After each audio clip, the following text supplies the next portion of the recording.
Amy Thielen did not realize she was going to be getting a new theme song in her life. Kari, you picked that one for?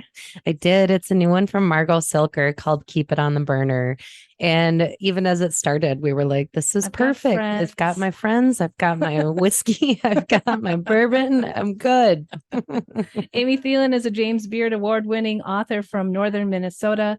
Her previous books are The New Midwestern Table and Give a Girl a Knife. She's got her new book out. It's filled with recipes, but also ideas about what it means to have people over. It's called Company, the radically casual art of cooking for others. Amy is back with us. Good morning, Amy. Hi. I love that song. Thank you both. Thank you, Kari. Thanks for being here, Amy. So, Yes. Amy, this Happy is to be such here. a wonderful new cookbook. And it's so much more than a cookbook. It's also about the act of having people over and how food is love and how just being surrounded by that is soul filling for us. What does company mean to you? Like having company over? It's funny. I think that it's kind of almost like the title is a bit of a shout out or a little bit of a dog whistle to the people from the Midwest.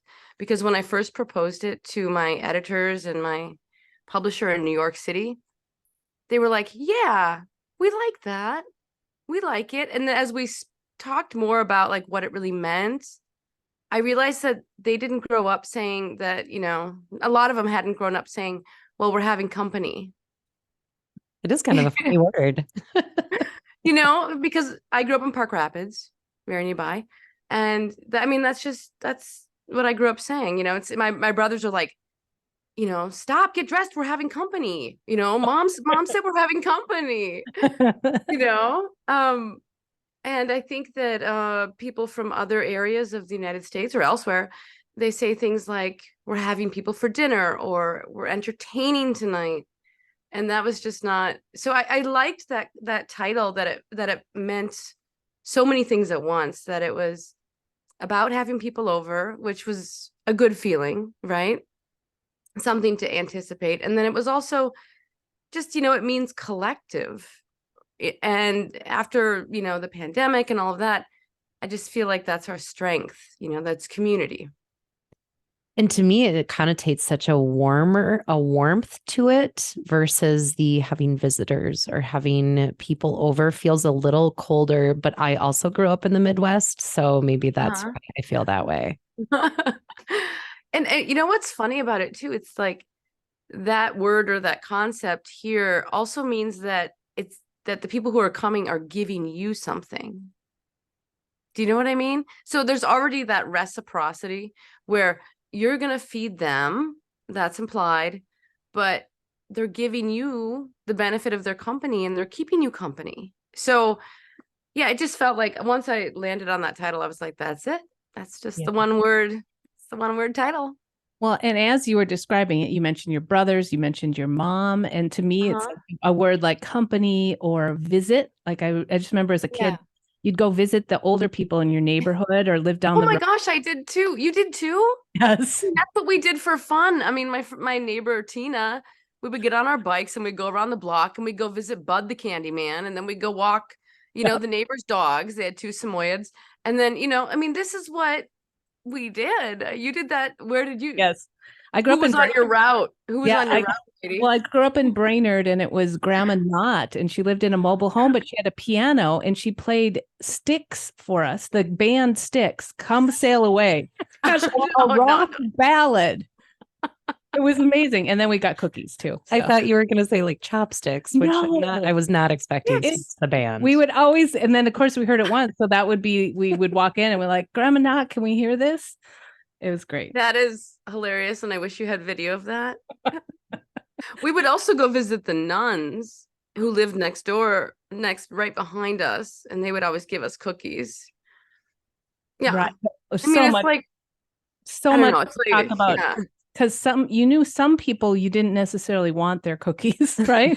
Some were good, some were like, my grandma was a wonderful cook, but her cookies were always a little burnt, and she always threw in if there were Rice Krispies laying around, if there was other stuff.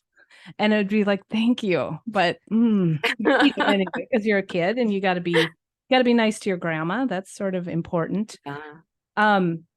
So let's talk about this though, because I think it is so easy to think if you're going to have company that you've got to have the perfect house. And especially if it's not your people. Like I have a code too with a certain group of people that they can walk into my house at any time that we understand each other. And if it's the worst shape, they don't care.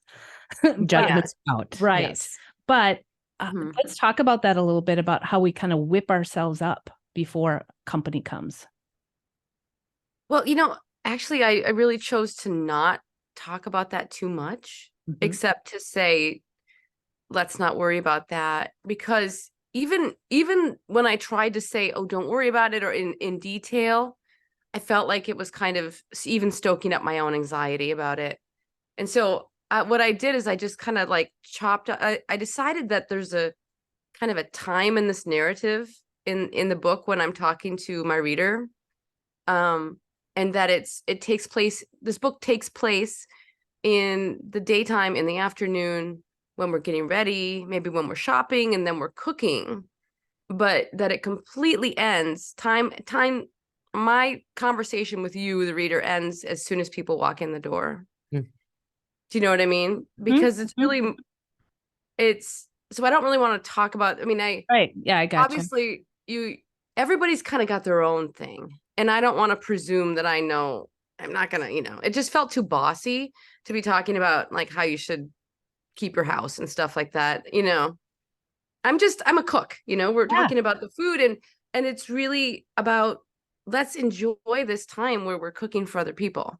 Yeah. And if you enjoy cooking, it's about the cooking. It's about, let's relax into this and sort of have some fun, because personally, this is what, this book began as, I didn't think it was at first good enough, like I was like, oh, I need to come up with recipes that are, somehow I had even me in this idea, like, oh, they need to be like really trendy, or, all of this. And then I was like, well, I'm wasting all this time cooking. My agent said, what are you doing? I'm like, I'm wasting all this time cooking for my friends. She's like, yeah, whatever.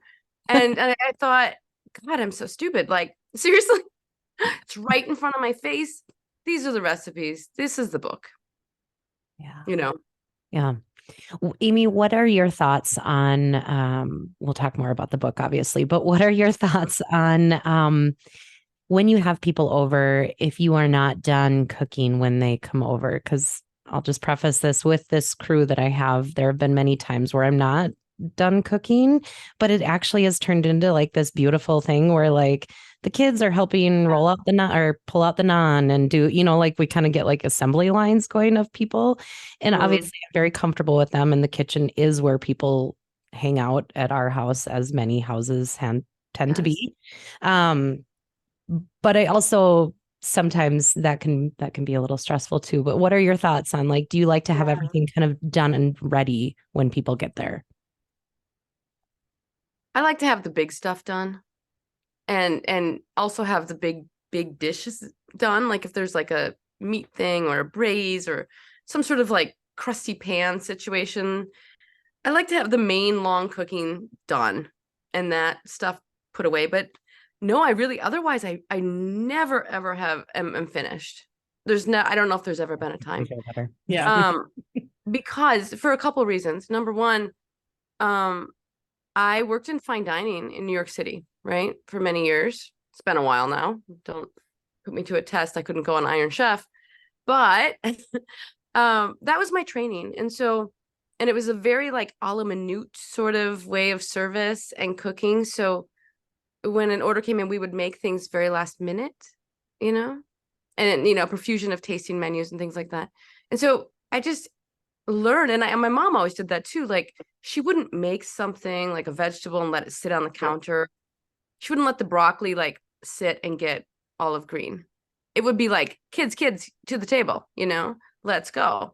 So partly I hold back some things because I want them to taste at their best, especially like green vegetables, and you dress the salad at the very last minute, that kind of thing. And sometimes that gets me in trouble because I'm like, doing everything, But the other thing is, if your mom probably wouldn't have all the dinner done, everything, all the cooking done when you went to her house. So why should I be done when people come to mine? It should feel like a family dinner, Talking with Amy Thielen today. Her brand new book is out. It's called Company, The Radically Casual Art of Cooking for Others. I think you just unintentionally named either your next book or your next album. It's called Crusty Pan Situation. That's definitely a chapter, that's for sure. We just heard from Dick, who texted us. He says, Amy, do you always try out a recipe before making it for company? Not always. I always make something that I have made before and I know will work. And I almost always also include something that's more experimental, because for me, I'm developing recipes, right? So I have many iterations and many trials, and my friends are my guinea pigs. And I find that when I'm making up something and I'm thinking about the people that I'm making it for, that I get a little bit more creative. Like, I don't know, it's somehow that transmission being more direct is more creative for me. So I always do that. And I always preface things with, this is an experiment. We're still in testing, work in progress. And I get feedback too, and I take feedback. Amy, this book, Company, it's a menu style cookbook. And which sometimes can seem intimidating for some cooks. Do you have any advice for someone who's approaching this and maybe feels intimidated, like on how to best approach this cookbook? Well, it's entirely mix and match or choose your own adventure. You don't have to follow the menus, Actually, there's just not very many menu cookbooks out there. And they're kind of an old thing. It's kind of an old school thing. I think there were a lot of menu cookbooks maybe in the 50s and 60s and 70s and even 80s, but before like this fashion of having all of these photographs to accompany each dish. As this cookbook has a lot of photographs. So my editor and we realized why people don't do menu cookbooks now, because it was a hard layout, to get all those photographs in there and then the flow everything if you didn't want it to be 700 pages. But I felt very strongly about doing a menu cookbook because I feel actually like the reader, contact and messages that I get from people, it's often about, how do you compose a menu? How do I do this whole thing? What would you put with this? What would you put with that? And so really I set out to kind of this to be a little bit more reassuring for people who are unsure about how to make that all work together, but it's not, there's no rules. We also heard from someone via text. They said, I love reading through your company cookbook. It's such a fun connection. As a vegan, there are many recipes I can use within this, but she said, I know that your dinner parties are often carnivorous, but I'm wondering if you would ever consider a vegetarian or a vegan cookbook. Coming from the meat family that you do, right? I know. Yeah, my family is fourth generation. My cousins are the fourth generation to run the family meat market in Pierce. Yeah, I did. I grew up on a lot. I ate a lot of meat growing up, and I do eat meatless meals though often. My son Hank and I really love that Minnesota tofu. I can buy it at the co-ops in Bemidji and Detroit Lakes. And I just eat a lot of vegetables. So I'm glad to hear somebody says, they can find things. There are a lot of vegetables in the book and recipes for them, because I eat a lot of them. They make me feel good. And it's such a bigger flavor. There's so much more flavor than in starch, and I'm just not a huge bread eater. So I don't know if I would do a vegan book. Probably not. But you never say never, you never know. That's right. I want to talk about a couple of the recipes so people get a feel for this. One that Kari and I kind of flipped out about was the bok choy salad with ramen almond brittle. Yeah. It sounds like that's how it always should have been made, with the brittle. the ramen and the almond brittle. Come on. It's so Yeah, good. did you like the head note where I was saying that I've eaten a lot of this bok choy ramen salad and they're all pretty good. Yeah. Even bad bok choy salad ramen salad's kind of good. But no, it's that chalky uncooked noodle. It's like when my friend Amber brought this to a potluck and I said, "Whoa, what did you do with, the ramen? How'd you do that?" And she's like, "Oh, I just mixed it with a little bit of sugar and some oil and salt, and I mixed it with the almonds, and I made like a brittle or like a granola, Mhm. And I was like, "You are brilliant. You are brilliant." And so, yes, I borrowed that recipe and tinkered with it. And I just went to New York City for the book launch there. I just got back 2 days ago, and that is one of the things that I served to the New York press and media who came to that party because I thought they should try that. And And they loved it. They loved it. oh my gosh. And are they getting the idea of company a little bit? Do you feel like? I think so. We Mhm. had a wonderful party. It was during that there was flash flooding in New York City that day, and we still had a good turnout. And I just kept cooking Thielen sausage like all night, The lemon nemesis bars. Also, I grew up, my mom makes a killer lemon meringue pie. And so this has been like very much a staple in my household as a kid. Tell us about this lemon nemesis. Yeah, I think that's kind of the breakout recipe of this book so far. It's been going around a lot, and I've loved seeing people's, just having so much success with it, and maybe making it more beautifully than I do. Some of these people are so good. Um, it, it's my favorite recipe. I think it's a frozen. So it's like an ice cream cake that's lemon. It has like it has like a lemon bar sort of bottom, like a bar bottom, and then it has a lemon custard silk filling. So it's kind of like like a French silk pie, but lemon, but Mm. frozen. And I worked really hard on that filling. It took me a really long time to get it to not be icy and for it to be creamy, but not too hard. It had to like have that perfect melting point. I mean, at one point I was like, oh my gosh, I feel like I'm like a food scientist in it because I was really dialing it in. But if I used a little bit of limoncello, that alcohol keeps it from getting icy. And so you can make that whole thing in a 9x13 pan and pop it in the freezer and put some plastic wrap on it. And then, it could make that 2 weeks ahead. And then when you're ready to go, you just top it with meringue and use a blowtorch and brulee it. And then you can serve it. And I did this in multiple pans for my dad's 70th birthday party years ago. And it was so good. People just went crazy for it. It was a great thing to even serve on a hot day because it's such a dense thing. It doesn't melt real easily. It was great.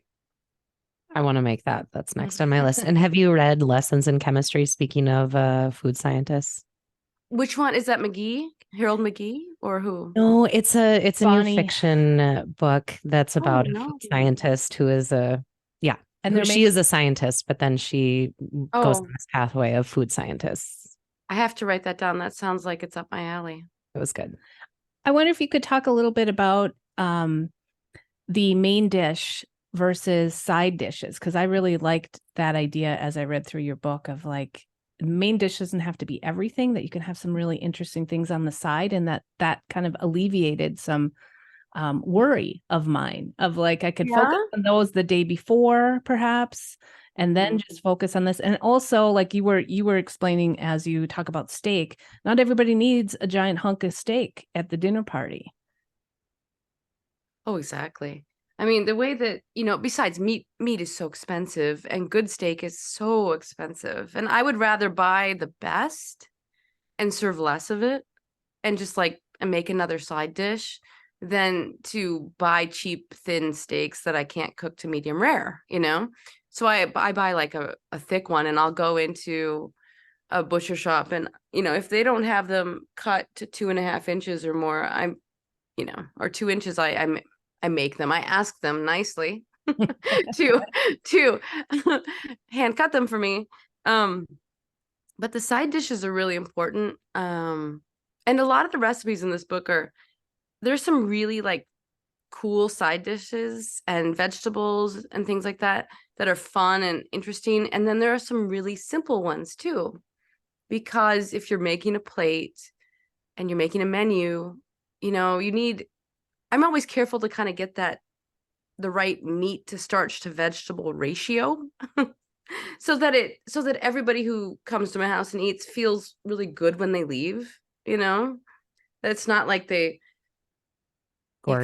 so there's like that guiding hand, where you're making a menu. That's also, it's kind of more like a little bit of my controlling nature at work as a cook, it seems really nice, but it's like if you have fried chicken and then you have 3 sides, one is creamed corn, one is green beans with garlic and butter, and then there's like a little, shaved cucumber pickle thing that you can see on your plate already. Like you can't fill it up with chicken because you want to try all these other things.